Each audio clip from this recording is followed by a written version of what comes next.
no me gustaría interrumpirlo porque es un problema después.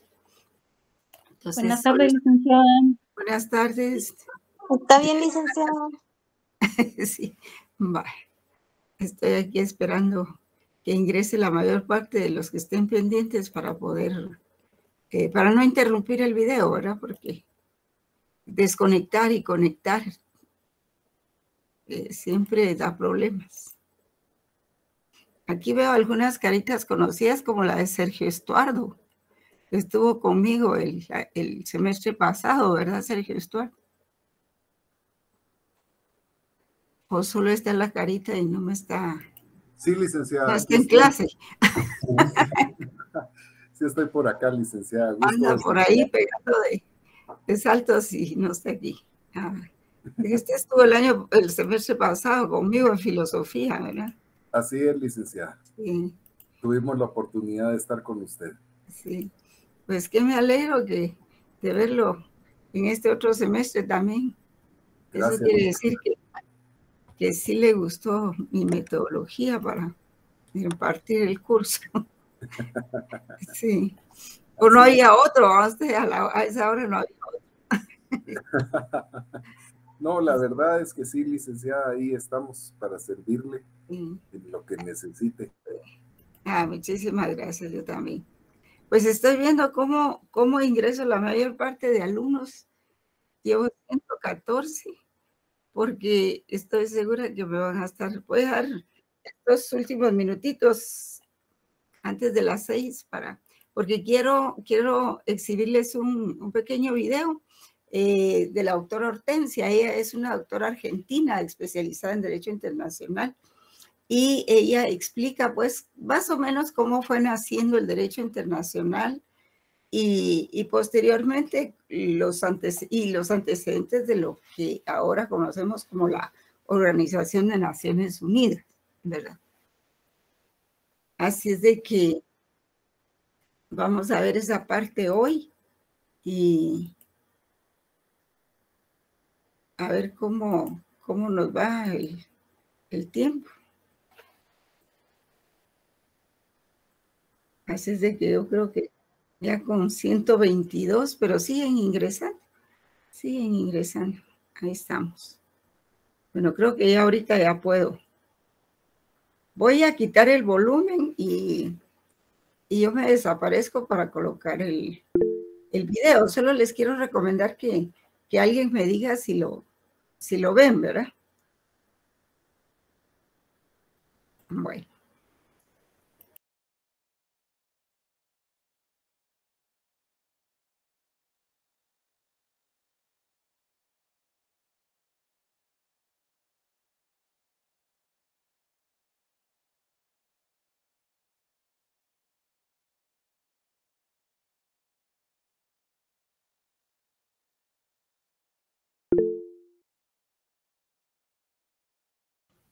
No se ve, licenciada. No se ve, licenciada.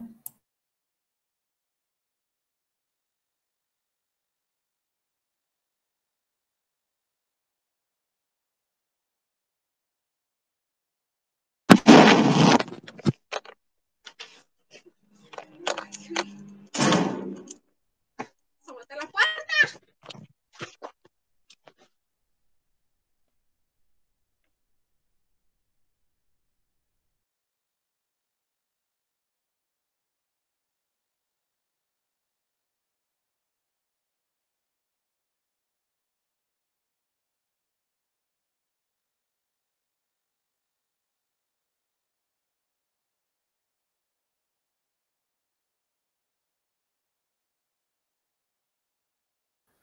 Yo espero que ya no hayan más. No lo he colocado porque estaba esperando que ya no ingresaran más, pero veo que siguieron ingresando. Entonces, en este momento, ya en un minutito, lo voy a colocar. No es muy grande el video. Sí, creo que son 25 minutos, algo así. Así es de que ahorita lo vamos a colocar Oscar Almiro. Muy bien, licenciada. Muy bien. Y por favor, ahí me indican, como voy a quitar mi micrófono, por favor me indican si ya lo ven, ¿verdad? Ahorita sí, quien quiera entrar, sí, va a tener que esperar 20 minutos. De acuerdo, licenciada.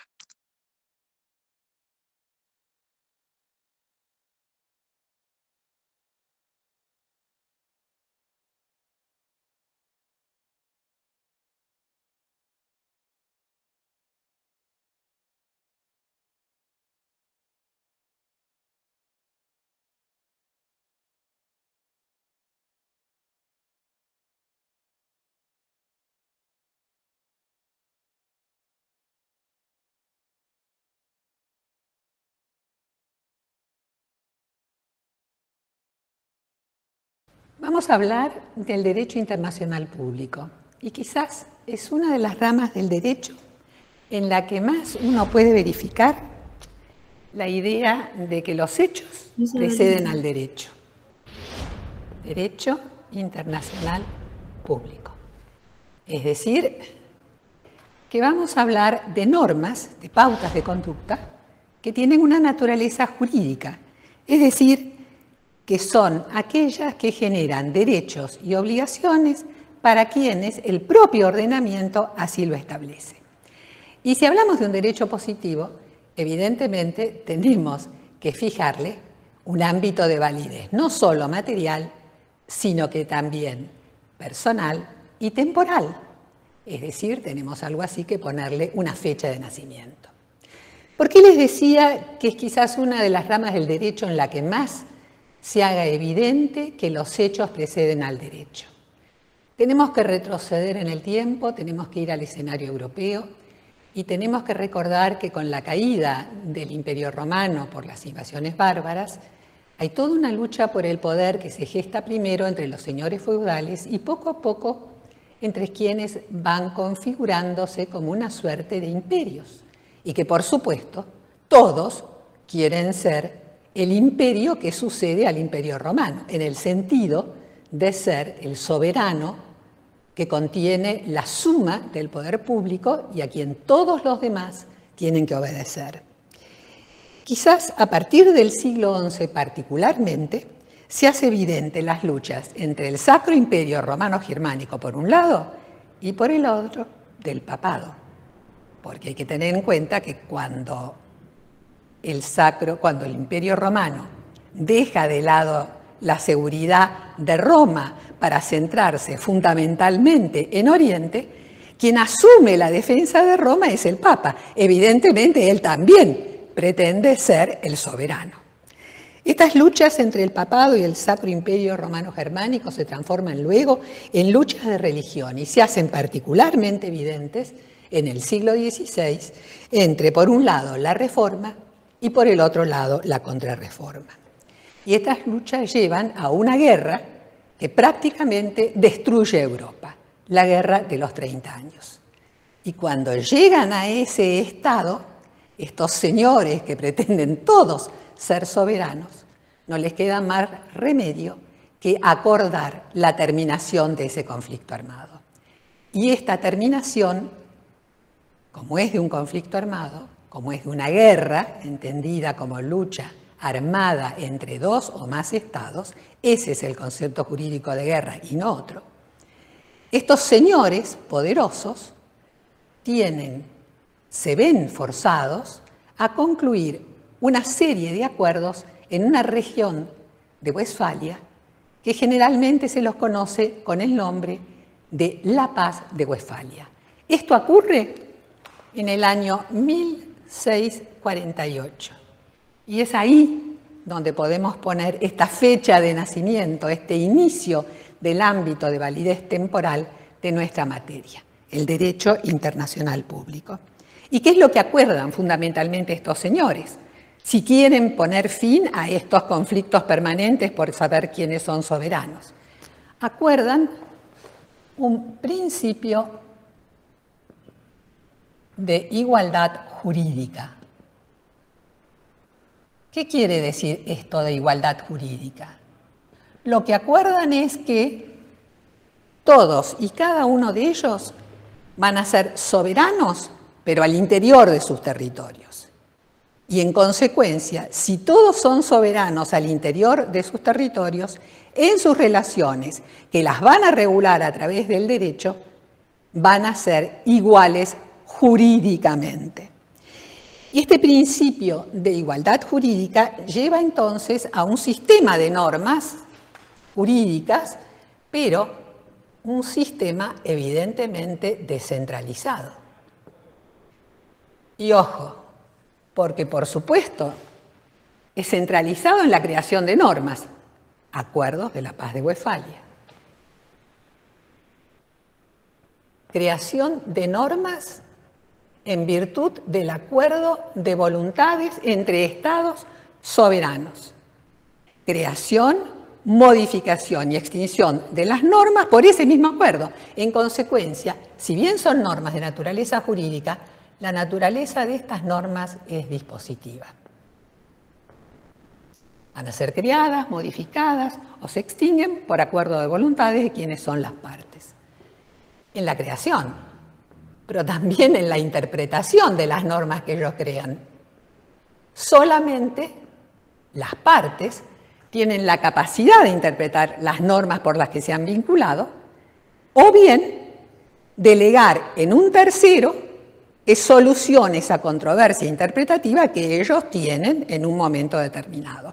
Para ir al momento presente, uno puede muy rápido pensar, el día de hoy y el día de ayer, quizás gestándose una controversia entre Argentina y Uruguay, otra vez por las famosas fábricas de papel. Es decir, que puede llegar a haber una jurisdicción, puede llegar a acudirse a un tercero, pero esa jurisdicción, evidentemente, va a tener un carácter, una naturaleza voluntaria. Solo nace cuando hay acuerdo entre quienes son las partes para pedir la intervención de ese tercero. Creación e interpretación, cumplimiento de las normas. Cumplimiento de las normas a través de la coacción. Tú no te estás comportando conforme a lo que acordamos. Por ende, yo, tan soberano como tú, ejerzo la coacción. Bajo una fórmula primera, que es la retorsión, es decir, con una conducta que es lícita, yo trato de presionarte para que tú cambies tu interpretación. No te compro más algo que tú me vendías y yo era tu príncipe en mercado. No te doy crédito, como tú pensabas que te lo iba a dar en el ámbito internacional.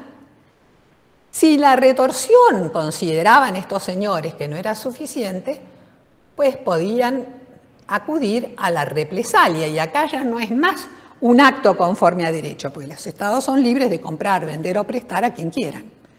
Acá ya es un acto contrario a derecho, es decir, no cumplo con otra expectativa fundada en derecho que tú tenías, de naturaleza económica, pero también de naturaleza armada. Puede ser una represalia como un acto acotado de fuerza. Y si estamos ya hablando de fuerza, pues si las cosas seguían sin dar resultado con mi interpretación, estamos a un paso de lo que es la guerra. Guerra, conflicto armado entre dos o más estados. Y este estado de cosas, no hay que ser muy imaginativo para darse cuenta que llevó a una primer guerra, pero ahora a nivel mundial. Primera Guerra Mundial. Esto es 1914, 1918.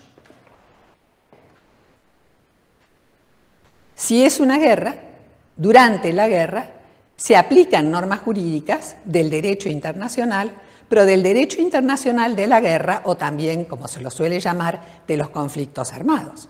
El derecho de la paz queda suspendido en su aplicación entre quienes son las partes en esa guerra.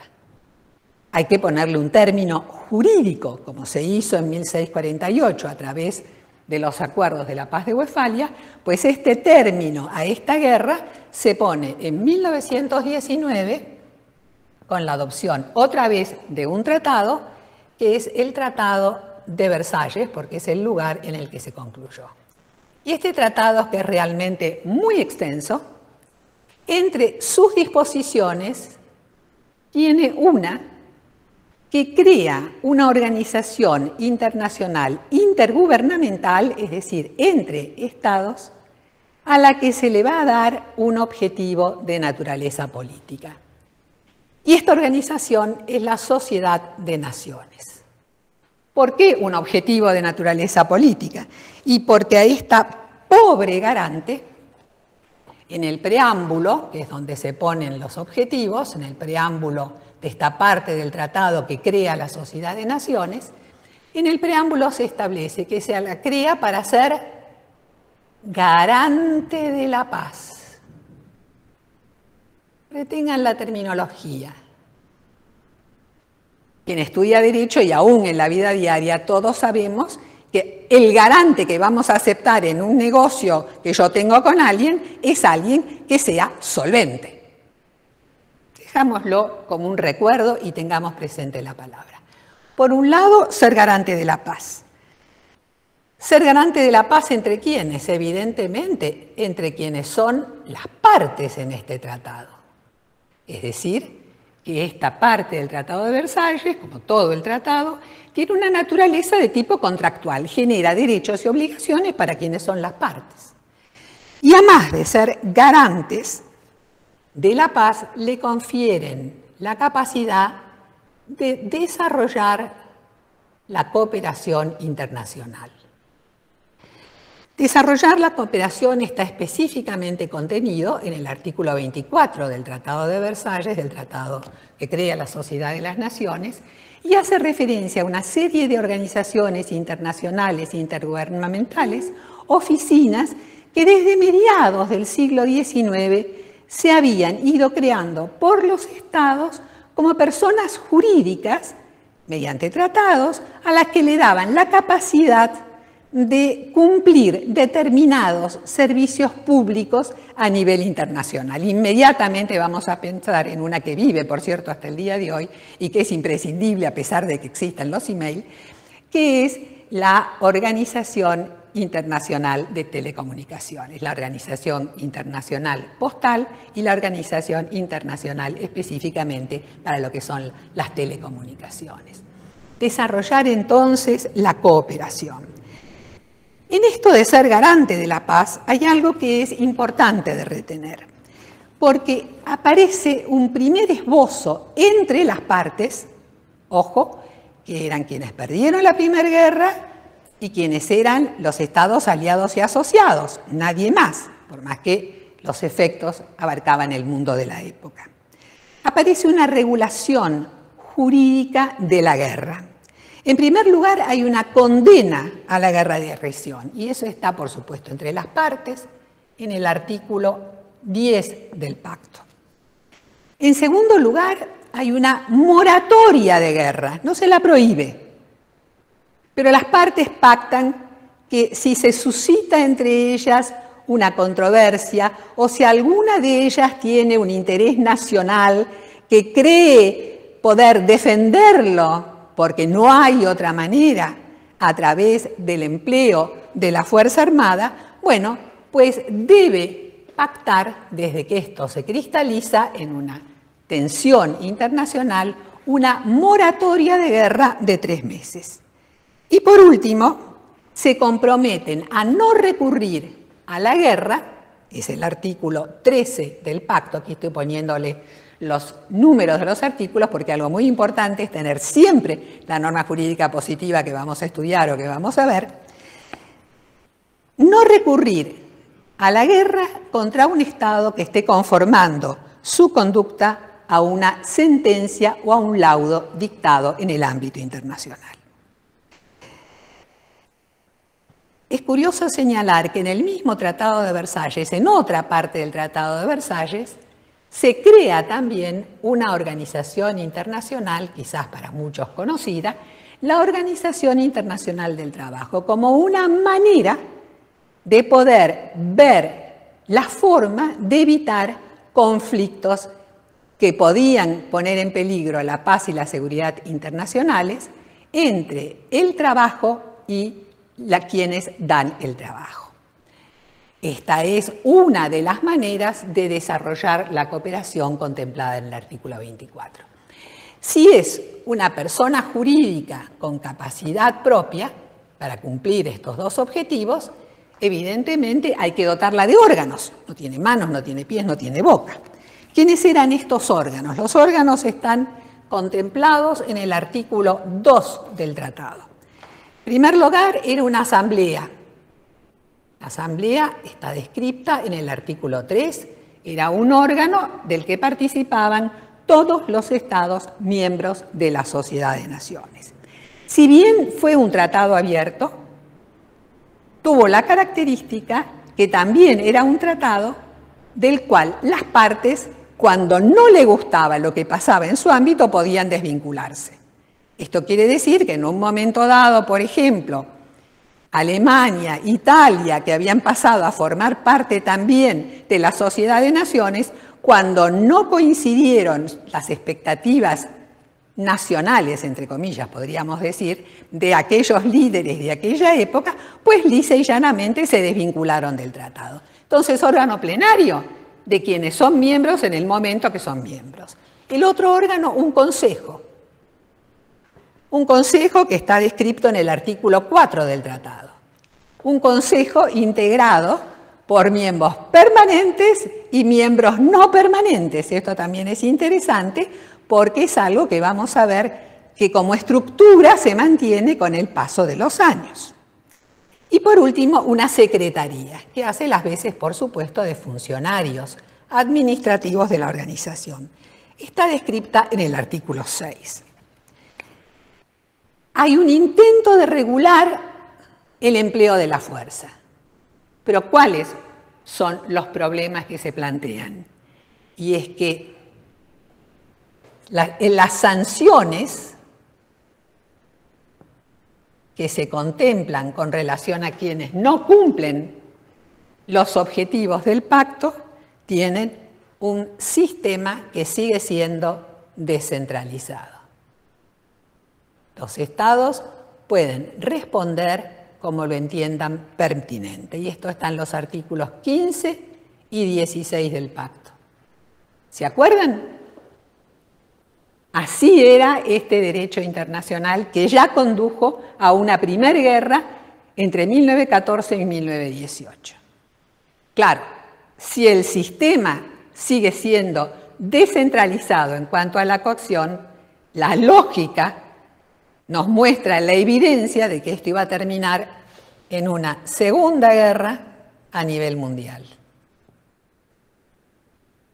Una segunda guerra que transcurre entre 1939 y 1945. Y mientras se desarrolla la guerra entre ahora, por un lado, las Naciones Unidas en guerra contra el eje y por el otro lado, los países que integraban el eje, se percibe por quienes son las Naciones Unidas, por quienes firman en el año 1942 la Declaración de las Naciones Unidas, se percibe que evidentemente esto implicaba un fracaso absoluto de la pobre Sociedad de las Naciones. Era un garante, pero era un garante que no tenía solvencia para responder esa garantía, porque las sanciones eran todavía descentralizadas. Y entonces, durante la guerra ya se empieza a gestar y a negociar una nueva organización internacional que es la que va a suplantar a la vieja Sociedad de las Naciones. Esta organización internacional es la Organización de Naciones Unidas, que tiene como instrumento constitutivo una carta, que tiene otra vez la naturaleza jurídica de un tratado, que entra en vigor el 24 de octubre de 1945. ¿Qué tiene de importante este instrumento jurídico? Y lo vamos a encontrar otra vez en el preámbulo.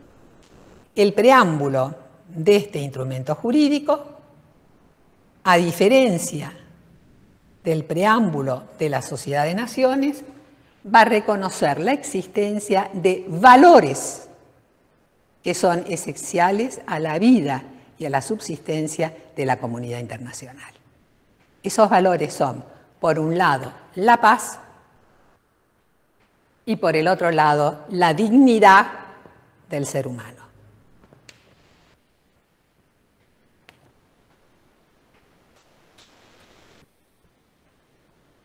por supuesto que esto no deroga nuestro derecho internacional, pero dejamos de ver un derecho internacional que es un conjunto de normas de naturaleza jurídica para reconocerlo tal como un sistema de normas de naturaleza jurídica. Supongo que recuerdan la diferencia entre conjunto y sistema. Un sistema es una serie de elementos que están estrechamente vinculados entre sí y del cual uno depende del otro. Por cierto, el principio de igualdad jurídica sigue vigente, es decir, que tenemos un sistema de normas que en realidad va a estar integrado por dos subsistemas. Por un lado, un sistema que es eminentemente de coordinación, y yo me atrevería a decir, sin haber hecho la cuenta, que un 80, un 70% de las normas vigentes al día de hoy son normas de coordinación. Pero del otro lado, un sistema de normas de cuasi subordinación, es decir, normas que están protegiendo estos valores que son esenciales para la comunidad internacional y que han sido reconocidos y aceptados como tales por la comunidad de estados en su conjunto. Vamos a tener entonces como resultado la existencia, por cierto, de normas dispositivas, pero como resultado vamos a tener también ahora normas de tipo imperativo. Son jurídicas unas y otras. ¿Dónde está la diferencia? En que aquellas normas que protegen valores esenciales a la comunidad internacional, esas normas no pueden ser modificadas sino por otras normas de contenido semejante. Son normas imperativas, normas de ius cogens, o como seguramente ya lo están imaginando, se están anticipando, son lo que nosotros llamamos en nuestro orden público interno, normas precisamente de orden público. Es el carácter esencial, ahí está la diferencia. Pero ojo, dos valores, no muchos más, por lo menos hasta el día de hoy. Evidentemente que para poder realizar esto, la organización va a tener que tener en la Carta los propósitos. Los propósitos, que son las capacidades que le entregan los Estados miembros, son propósitos que están contenidos en el artículo 1 de la Carta. Artículo 1. ¿Cuáles son estos propósitos? ¿Cuáles son las capacidades que los Estados le confían ahora a la Organización de las Naciones Unidas? En primer lugar, ya no es más ser garante. Ahora es mantener la paz y la seguridad internacionales. Y para mantener la paz, en este artículo 1, se le da la capacidad jurídica de tomar medidas de tipo colectivo que la organización considere eficaces. Y acá tienen la fundamental diferencia con la Sociedad de las Naciones. Va a mantener la paz, pero ahora ella va a tener la capacidad jurídica de tomar ella las medidas que ya no van a ser individuales, sino que van a ser de tipo colectivo y que son las que ella, la organización, considere eficaces.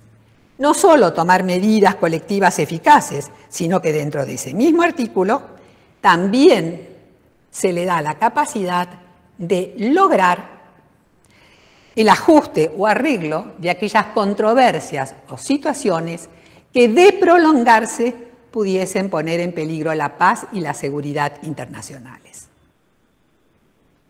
La diferencia es más que evidente. Por un lado, toma medidas la organización. Por el otro lado, lograr instar ya no tiene una fuerza obligatoria como cuando toma medidas. Por otro lado, se le encarga que fomente entre las naciones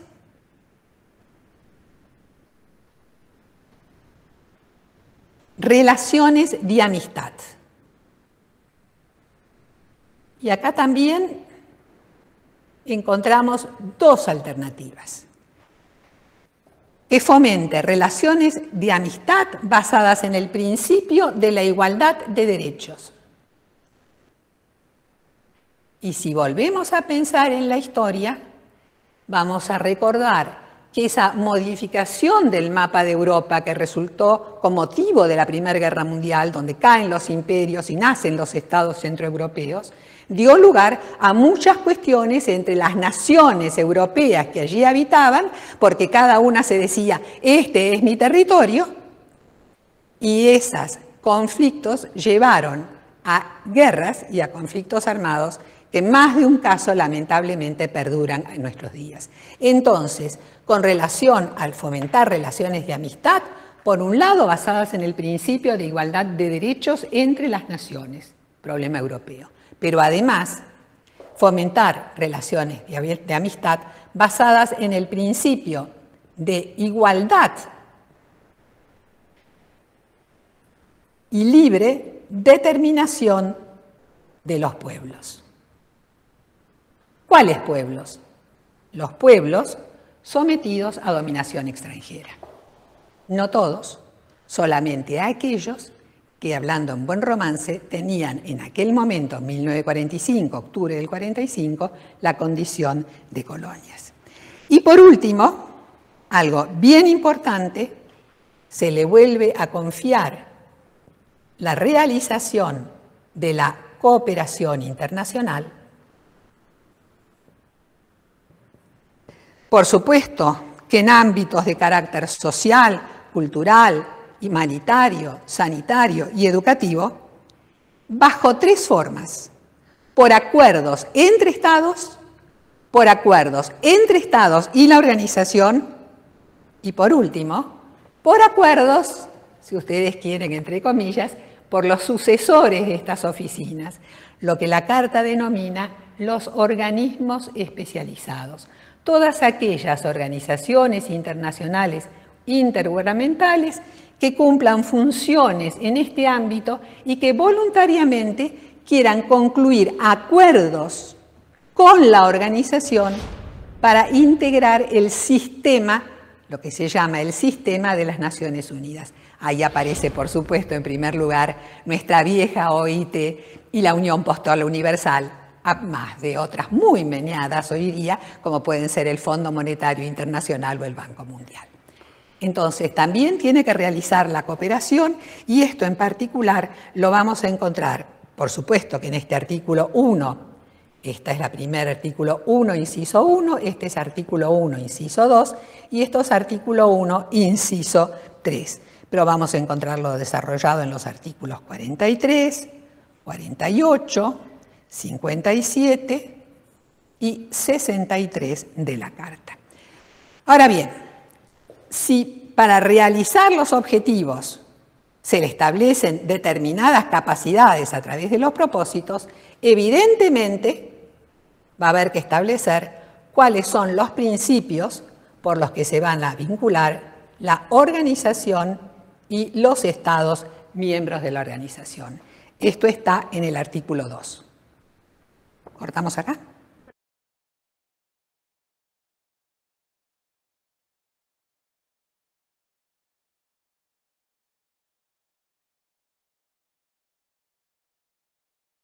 Como estábamos viendo entonces, este derecho internacional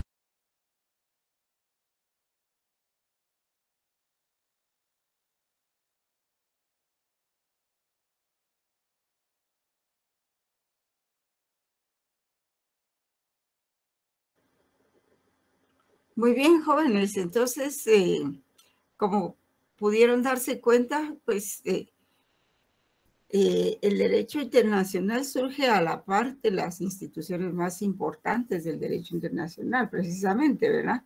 De la cooperación internacional.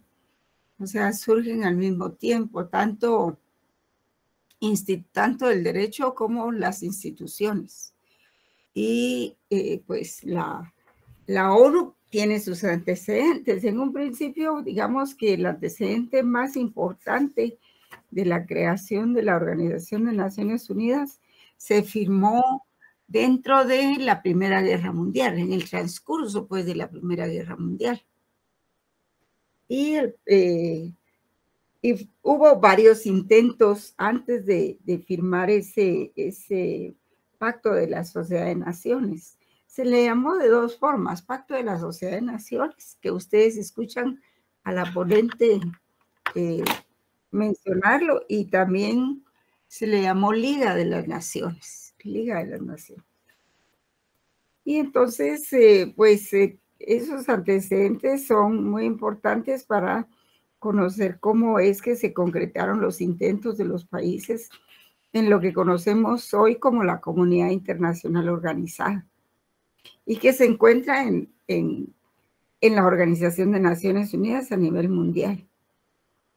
Eso se realiza con posterioridad a la Primera Guerra Mundial, y se dieron varios intentos, ¿verdad?, por conformar una organización que llenara realmente las expectativas de todos. O sea, no crean ustedes que esta ONU se creó de una vez.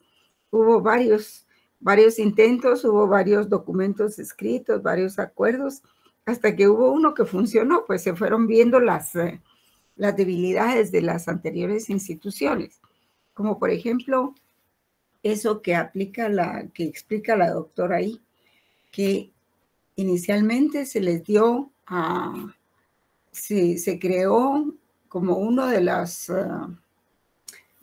finalidades de esta Sociedad de Naciones o Liga de Naciones, pues se le creó como un ente con unas responsabilidades inmensas que definitivamente no las podía cumplir, ¿verdad?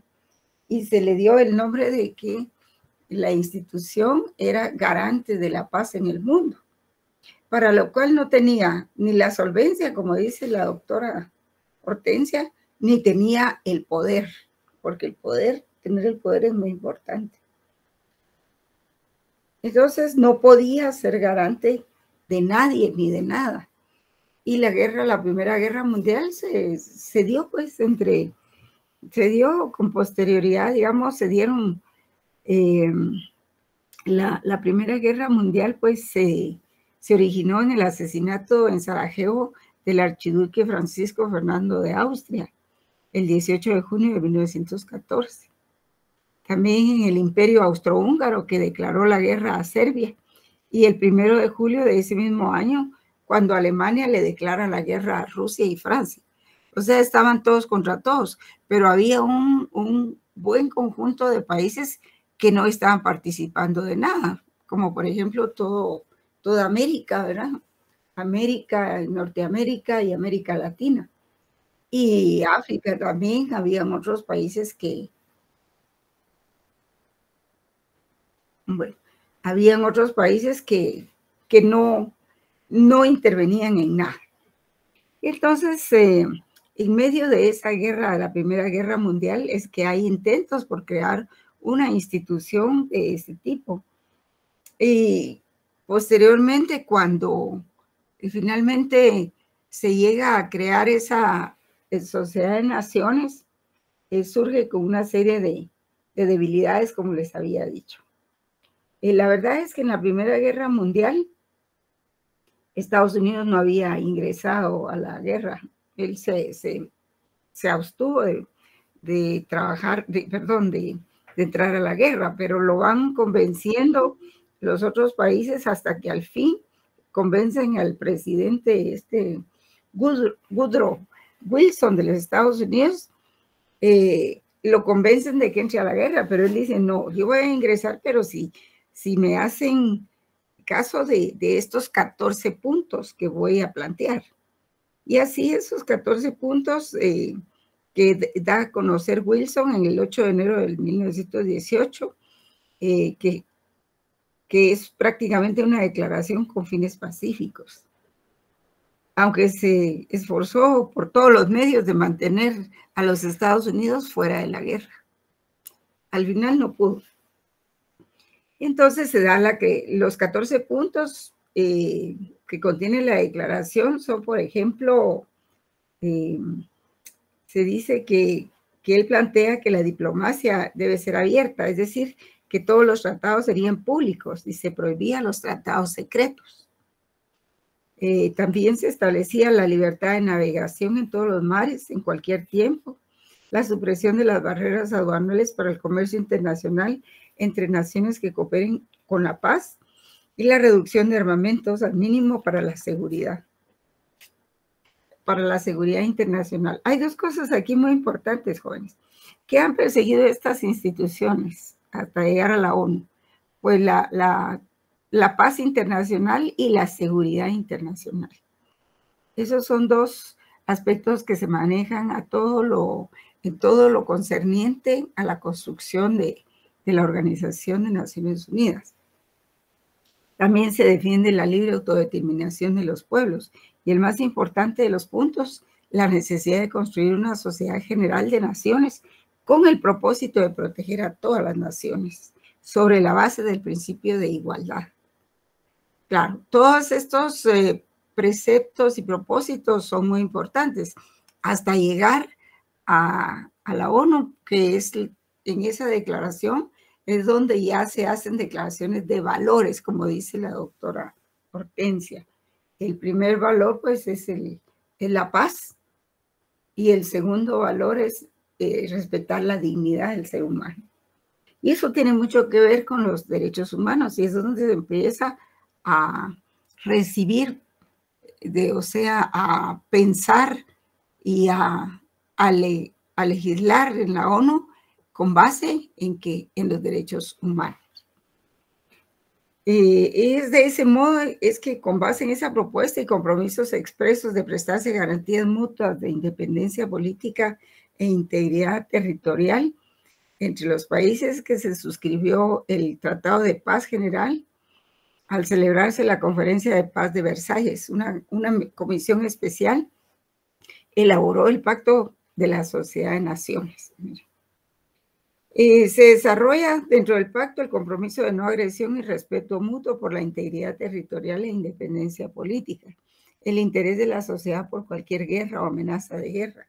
Se crea el arbitraje, o sea, el agotamiento de la vía diplomática, porque era importante que antes de que los países fueran a la guerra, pues era importante establecer la vía diplomática para resolver los conflictos, que a veces eran grandes, pero a veces eran pequeños y podían muy bien resolverse mediante estos medios pacíficos de solución de conflictos que los vamos a ver después. Pero lo que interesa en todo esto es apagar los pequeños incendios o que pudieran volverse grandes, ¿verdad? Mediante el Pacto de Naciones Unidas. El Pacto de la Sociedad de Naciones o Liga de las Naciones. Y el otro problema que limitó al Consejo es que se vio limitado por el hecho de que las decisiones debían ser tomadas por unanimidad y algunos países se retiraron. O sea, en el concierto de las naciones es muy difícil a veces lograr la unanimidad, porque siempre hay países que están en contra. Entonces, muchos de los países se retiraron porque vieron que era impráctico tomar decisiones con base en la unanimidad, que generalmente no se reunían todas las naciones. Entonces, los miembros del Consejo fueron Francia, Inglaterra, Italia y Japón. En 1926 lo fue Alemania también. En 1934 fue la Unión Soviética. Y poco antes de que se retirara Alemania, entró Italia y Japón. Y para 1939 solo quedaban Francia e Inglaterra como miembros permanentes, además de los no permanentes. Entonces se convocó a los organismos especializados, ¿verdad? A la Corte Permanente de Justicia Internacional y a la Organización Internacional del Trabajo y al Instituto de Cooperación Intelectual.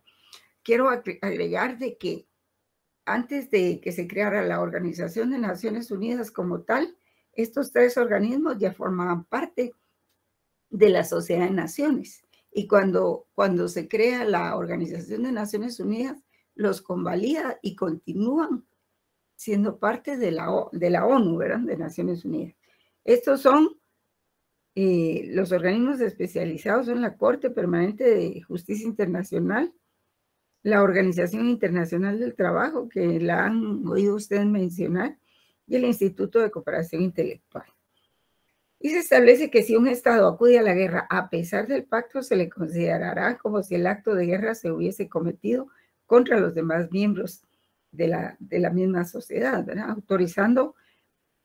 Autorizándolos a tomar diversas medidas urgentes y a construir las fuerzas armadas de la sociedad. Y se faculta a la sociedad de excluir a los miembros que hayan violado alguno de los compromisos contraídos en los acuerdos firmados, ¿verdad? Por ejemplo, el artículo 1 de ese pacto decía que se establece que serán miembros originarios de la Liga de Naciones los firmantes que se nombran en el anexo del pacto. Asimismo, aquellos estados nombrados en el anexo que se fueran adhiriendo sin reservas al pacto. Y esta adhesión debe efectuarse mediante una declaración depositada en la Secretaría de las Sociedades de Naciones, que después se convirtió en la Secretaría de Naciones Unidas. Y actualmente esa Secretaría es la que guarda el archivo, la clasificación y la información actualizada de todos los acuerdos y convenios y pactos que se dan posteriormente en el mundo, ¿verdad?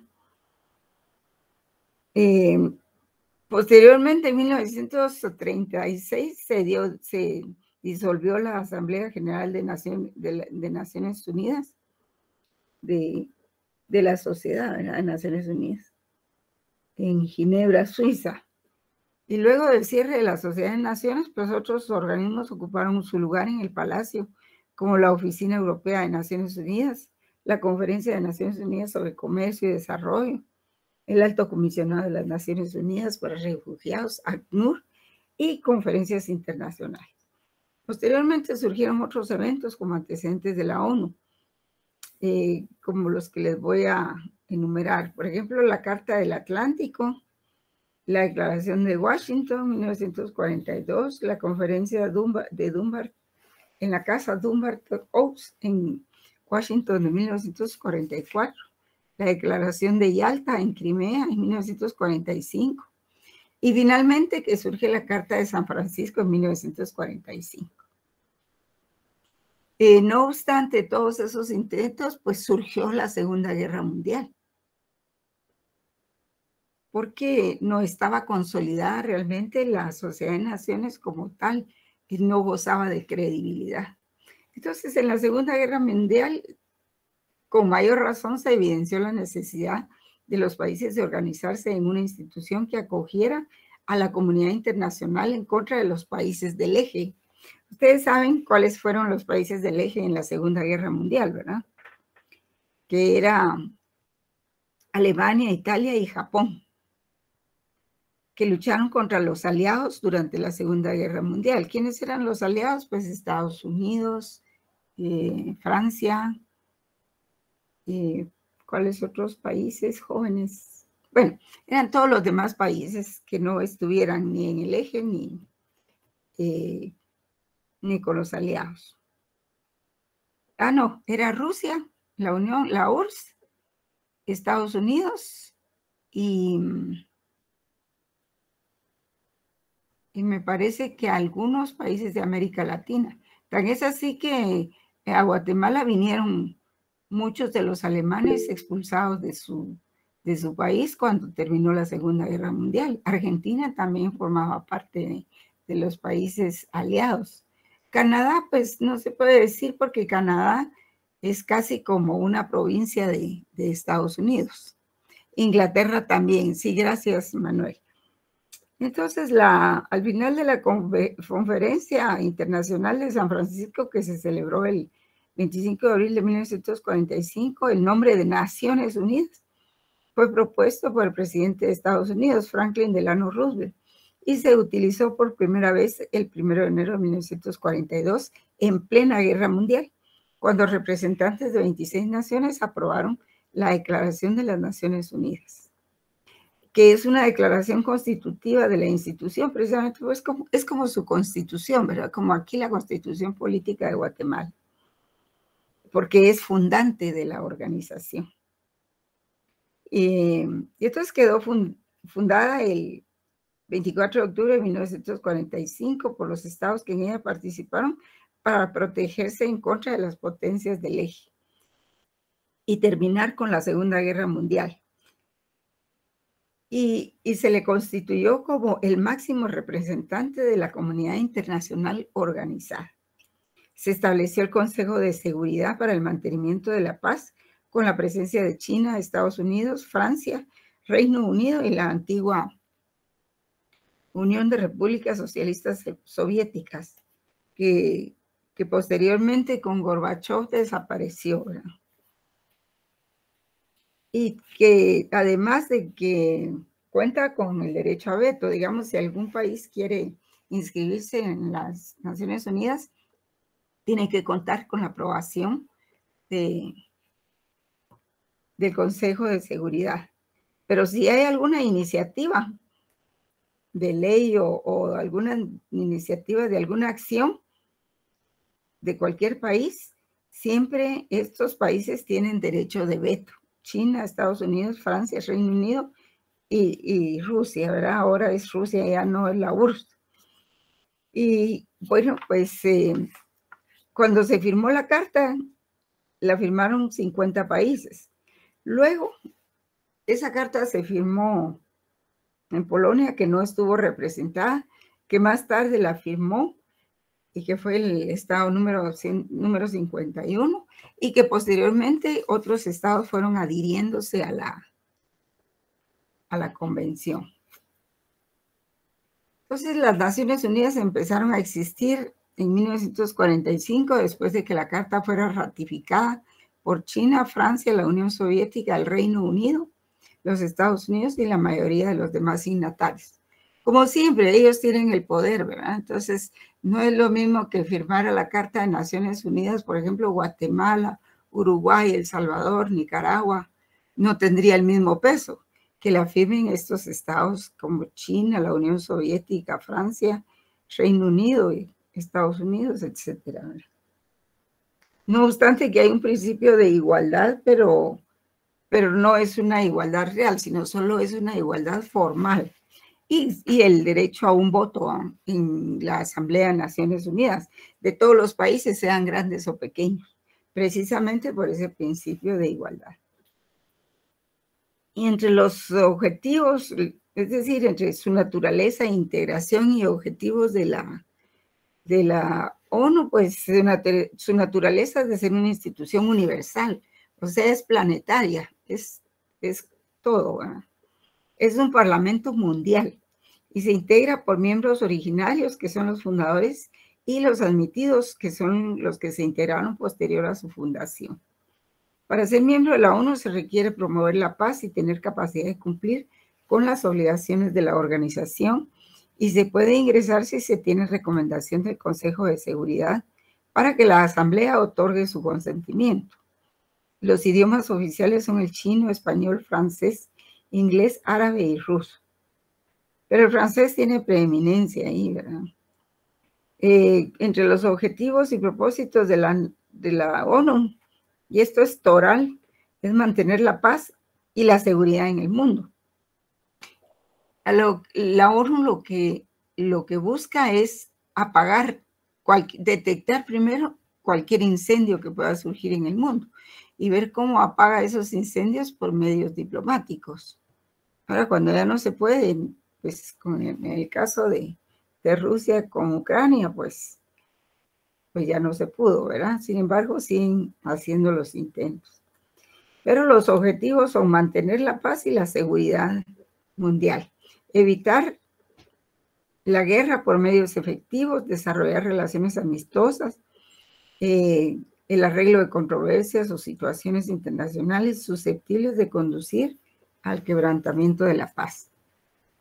Y por eso ellos están siempre al día de qué problemas surgen en cada país.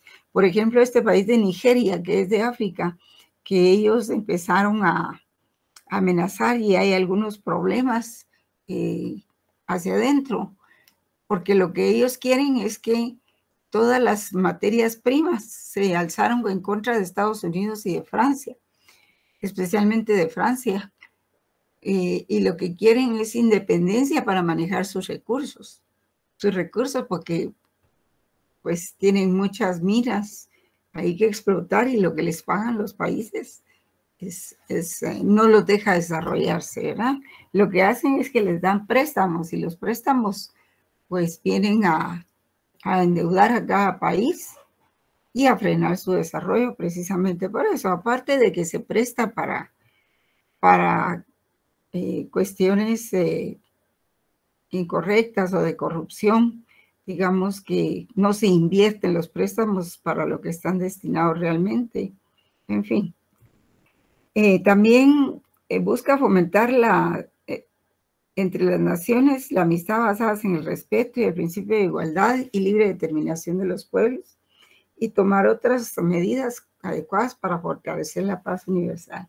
Realizar la cooperación internacional en la solución de problemas internacionales de carácter económico, social, cultural o humanitario y en el desarrollo y estímulo del respeto a los derechos humanos, a las libertades fundamentales de todos sin hacer distinción por motivos de raza, sexo, idioma y religión. Constituirse en el centro para armonizar los esfuerzos de las naciones por alcanzar estos propósitos comunes. Según Max Sorensen, señala que la Carta tiene 7 principios. El primero es el de la igualdad soberana de todos sus miembros. Es realmente la declaración de un principio general sobre el cual la organización ha sido fundada, el de la igualdad, ¿verdad? El artículo 2, segundo párrafo, es una declaración del principio pacta sunt servanda, que constituye una norma consuetudinaria muy amplia, muy antigua, pero vigente. Los demás principios constituyen obligaciones jurídicas de la organización y de sus miembros. Pacta sunt servanda quiere decir, y lo vamos a ver más adelante, uno de los principios de derecho internacional muy importante. Tan es así que si algún tratado que surja o que se suscriba entre países que atente contra este principio, pues es nulo de pleno derecho. Pacta sunt servanda significa que se van a cumplir, cada país se compromete a cumplir los tratados y de buena fe, ¿verdad? Pero solo así, a cumplir los tratados, simplemente. Y ese principio no lo pueden violentar, porque entonces los tratados se declaran nulos.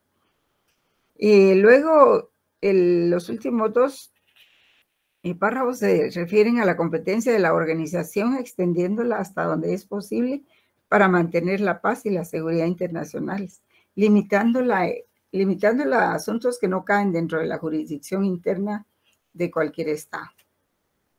Sus principios, pues, es convivencia pacífica, igualdad soberana de los pueblos, buena fe en el cumplimiento de las obligaciones de la Carta, uso de medios pacíficos para la solución de conflictos, renuncia al uso de la fuerza, cooperación internacional, respeto a la soberanía, no intervención en asuntos internos de los estados. Y esto de la no intervención se mantiene también en la Carta de la OEA. Pero ¿hasta dónde llega la no intervención? Por ejemplo, en asuntos en que esté en peligro la democracia, es decir, las elecciones de un país, entonces ahí sí no se quedan sin intervenir, especialmente la OEA, que tiene como principios cuidar la democracia en cada país. Y si es necesario hacer visitas y hacer alguna comisión para vigilar eso, pues entonces tienen que hacerlo, ¿verdad? Porque se protege el ejercicio de la democracia. Y también la intención de los redactores de la Carta en esos artículos fue la de establecerla como un tratado básico, forjador de derechos para toda la comunidad internacional. Y en ese sentido, la Carta debe ser considerada como una parte del derecho internacional general. Cualquier Estado, aunque no sea miembro de las Naciones Unidas, podrá llevar al Consejo de Seguridad o a la Asamblea toda controversia en que sea parte, si acepta de antemano en la misma las obligaciones del arreglo pacífico de la Carta. Pero sí, todos los países lo han aceptado cuando firman la convención, ¿verdad? O la Carta. Entonces, la Carta de San Francisco o Carta Constitutiva de Naciones Unidas constituye el fundamento legal del proceso de creación y formación de la comunidad internacional organizada. es necesario conocer el proceso histórico de todos esos intentos para conformarla y entenderla, ¿verdad? Entender el proceso internacional. La Carta de las Naciones Unidas consta de un preámbulo y 19 artículos, entre los cuales se aprecia en primer lugar los principios de la Carta. Bueno, luego vamos a ver la estructura, órganos de la Carta, ¿verdad? De la ONU, como la Asamblea, el Consejo de Seguridad, el Consejo Económico y Social, el Consejo de Administración Fiduciaria, la Corte Internacional de Justicia, el Secretariado y los organismos especializados. Hay mucho, falta poco para esto. Y parte de sus ejecutorias, si fuera posible, ¿verdad? Que han tenido ejecutorias en varios lugares. La otra cosa que, bueno, que les quería decir, bueno, está bien. No, seguimos mañana, jóvenes, porque ya casi es la hora. Gracias, Liga. Nos quedamos ahí, ¿verdad? Muy bien. Entonces. Gracias, Liz, muy fina. Gracias, feliz noche. Feliz noche, licenciada. Feliz noche.